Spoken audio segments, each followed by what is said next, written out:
जुन्नर शहरातील कोलेवाडी रोडवर नगरपालिकेच्या गटारीचे काम चालू होते. गटारीचे काम करणारा कर्मचारी अतुल पवार हा त्या गटारीत पडला व त्यात अडकला.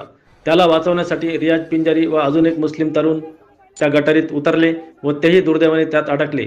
ही बाब आजूबाजूच्या लोकांना समजताच त्यांनी त्याला वाचवण्यासाठी मोठ्या संख्येने मुस्लिम तरुण त्या ठिकाणी जमा झाले. त्यावेळी माजी उपनगराध्यक्ष वसीम शेख, रिजवान मंत्री मुदस्सर शेख, लाला शेख, शौकत जहागीरदार, गोपी जहागीरदार, माजी नगरसेवक नूर मोहम्मद शेख, आरिफ देशमुख यांच्यासह मुस्लिम युवकांनी सतर्कतेने त्यांना बाहेर काढण्यास सहकार्य केले. त्याप्रमाणे स्वराज्य सैनिक संघटनेचे अध्यक्ष माजी सैनिक प्रकाश कोटकर यांच्या मदतीने त्यांना वरती काढण्यात आले व तात्काळ हॉस्पिटलमध्ये दाखल करण्यात आले. मात्र दुर्दैवाने अतुल रतन पवार हा कर्मचारी त्यामध्ये मृत्युमुखी पडला व इतर दोघे जण गंभीररित्या जखमी झालेत. गटारीत उतरण्यासाठी ऑक्सिजन मास्कची गरज असते, मात्र ते मास्क नगरपालिकेकडे उपलब्ध नसल्यामुळे त्या ठिकाणी नागरिकांमध्ये असंतोष निर्माण झाला व रियाज पिंजारी ह्या तरुणाला शहरातील कुटे हॉस्पिटल येथे उपचार करण्यासाठी नेण्यात आले.